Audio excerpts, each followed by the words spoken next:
The black baby's crying wormed and bloomed. It woke Rue by halves from her sleep, so that through the first few strains of the sound, she could not be sure when or where she was. But soon the feeble cry strengthened, like a desperate knocking at her front door, and she came all the way awake and knew that she was needed again. She unwound herself from her thin linen sheet. If there were dreams, she'd lost them now that she'd stood up. There was only the crying, not so loud as it was strange, unsettling. She smoothed her nightmare hair and made ready her face, stepped out from her cabin, barefooted. At the center of the town, between the gathering of low cabins that sat close and humble, Rue could make out the collection of folks like herself who'd been drawn from their sleep by the haunting cry. Anxious, bedraggled, they emerged to suppose at that unearthly sound. It was a moonless night, the clouds colluding to block out the stars, and the crowd knitted itself tightly in a weave of black whisperings. "You hearing that, Miss Rue?" one of them said when she approached. What little light there was streamed down from behind the crowd, hiding them, illuminating Rue. She couldn't make out their faces for the darkness, but replied just the same. "Can't help but hearin'. That's some poor suffering something." As she walked, already she was holding herself straighter, prouder. It's what they were expecting. No matter how weary she was feeling on the inside, she knew she had to walk easy, like she were floating, same as her mama used to do.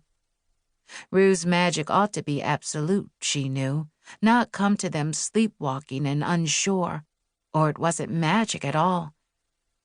"Never heard nothing come close to that cry. Ain't no creature. That's one of Jonah's little ones." Rue knew they suspected already what child it was. That wrong child, born backward in a caul, a bath of black. Jonah himself was opening the front door of his cabin and stepping out of it, and Rue did hope that Jonah, calm and right-headed, had come to silence the rumors on his child. But there was no denying that beyond him was the origin of the crying. Even his tower-tall presence in the doorway couldn't block out the menacing sound. "Miss Rue," he called, and his voice was thin like river silt. "You there, Miss Rue?" Rue did ache for Jonah's predicament.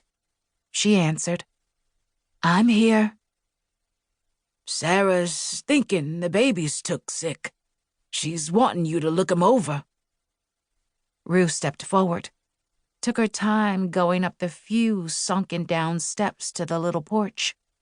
She could feel all them eyes clinging to her back like hooks. At the top step, Jonah, dark-skinned and strong and sure, reached down for her and took her elbow in his hand, guiding her. His calloused palms were hard against her bared skin, rough the way only a man's hand had cause to be, and as he moved her through the door, he gave the point of her elbow a slow rub, a caress away from their fastened eyes. "Thank you, Miss Rue," he said, and showed her in. The home was made up of 2 rooms, more than most folks could boast, though the thatch roof wept from some long-ago storm.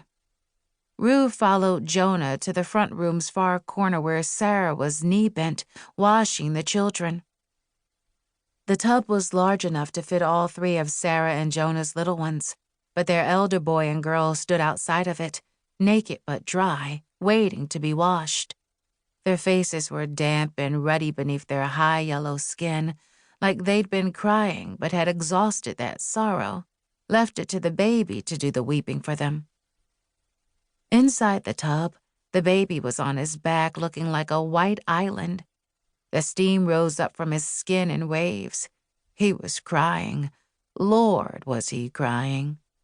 Rue heard in it a lost cry, and it was a call she felt compelled to answer, if not with comfort, then with a mournful cry of her own. In the water beside the baby, a chipped cup bobbed along the ripples created by his movements. It hit the walls of the tub out of time with the high, piercing whine that had snaked its way into Rue's dreaming. When she leaned forward, the baby stilled his squall. He opened his eyes as if to look upon her, revealed the oil-slick black irises that had heralded his strangeness, that had prompted the name Rue had given him at his birth. Black-eyed bean. Rue said to Sarah of the baby's eyes, "They ain't changed." She spoke it low enough to be out of Jonah's hearing. "No, they ain't," Sarah said, in just the same whisper. "He ain't changed."